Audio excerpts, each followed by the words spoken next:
16वें अध्याय का 16वां श्लोक। अनेक चित्त विभ्रांता मोह जाल समावृतः प्रसक्ता काम भोगेषु पतन्ति नरकेषु च। कामनाओं के कारण तरह तरह से भ्रमित चित्त वाले, मोह जाल में अच्छी तरह से फंसे हुए तथा पदार्थों और भोग में अत्यंत आसक्त रहने वाले मनुष्य भयंकर नरकों में गिरते हैं।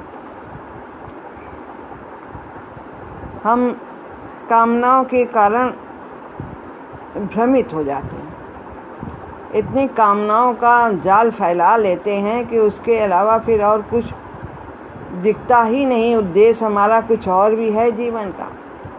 संसार की वस्तुएं ही पाना उनके जीवन का उद्देश्य है, सुख पाना, उनसे इकट्ठा करना वस्तुओं को, और इसी में वे अपने चित्त को लगाए रहते हैं, इसी को सोचते हैं, इसी में विचार करते हैं, मोह जाल में अच्छी तरह फंसे हुए। धन के को अपना मानते हैं, जन को अपना मानते हैं, सब में उनकी आसक्ति रहती है कि ये मेरा है, ये मेरा है। महाराज जी कहते हैं, व्यक्ति अपने लड़के के दूसरे की लड़की से शादी करा के और उनके बच्चों को देखने का स्वप्न देखता है। इस तरह वो अपने कामनाओं की सीढ़ी बहुत लंबी बना लेते हैं। तो ऐसे व्यक्ति जो पदार्थों और भोगों में अत्यंत आसक्त हैं, पदार्थ मिल जाए और फिर उससे हम इंद्रियों के द्वारा विषयों में भोग में सुख पाएं, यही सोचते रहते हैं।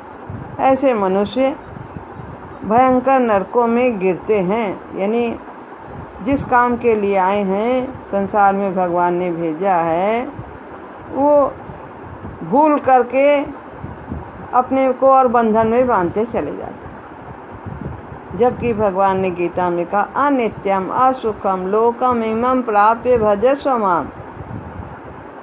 ये संसार अनित्य है, असुखम है, यहाँ सुख की कल्पना करना अज्ञानता है।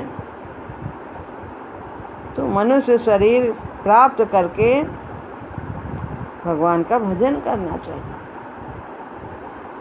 लोकम इमं प्राप्य भजस्व माम। संसार में क्यों आया है? कह रहे हैं कि भगवान कहते हैं मेरा भजन करने के लिए आया। तो ऊंचे लोकों की अथवा नरकों की प्राप्ति में क्रिया और पदार्थ कारण नहीं है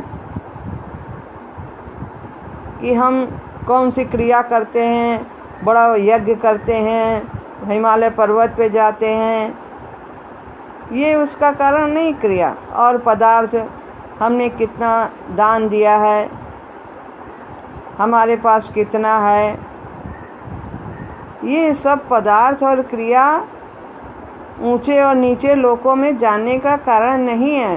हमारी भावना ही हमें इन स्थानों में पहुंचाती है। हमारी क्या भावना है? निष्काम भावना है, भगवत भावना है या सकाम भावना है? हम यज्ञ बड़े बड़े अनुष्ठान करें और सकाम भावना से करें, सांसारिक उपलब्धियों के लिए करें, देवी देवताओं को खुश करने के लिए करें, तो ये उत्तम कर्म नहीं कहा जाएगा, तो निम्न कर्म है। तो क्रिया और पदार्थ कारण नहीं होते हैं। जो भगवान को भजता है वो भगवान को प्राप्त होता है। जो देवी देवताओं का भजन करता है वो देवी देवताओं को प्राप्त होता है, उनके लोक में जाता है। और जो पितरों को पूजते हैं वो पितर लोक में जाते हैं। इस तरह भगवान ने कहा। तो ये क्रिया और पदार्थ ऊंची निम्न और उच्च योनियों में जाने का कारण नहीं होते, प्रत्युत भीतर का भाव ही कारण है। जैसा भाव होता है वैसी ही क्रिया होती है, अपने आप ही वैसी क्रिया होती है। इसलिए भगवान ने आसुर मनुष्यों के भावों का वर्णन किया है। तो जो असुर मनुष्य हैं उनके अंदर कैसे कैसे भाव उत्पन्न होते हैं, ये भी ऊपर के कई श्लोकों में भगवान वर्णन करते हुए चले आ रहे हैं। तो उनकी गति क्या होती है वो भी इसमें स्पष्ट कर दिया है कि वे जैसा भाव रखते हैं वैसे ही उनकी गति होती है। तो हमें उच्च भाव रखना चाहिए। उच्च भाव केवल एक ही है, वो है भगवत भाव। यही विशुद्ध भाव है। क्रिया भी भगवान के द्वारा हो रही है और पदार्थ भी भगवान का है।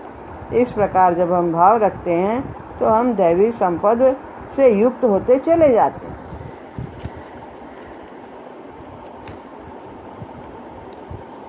श्री राम।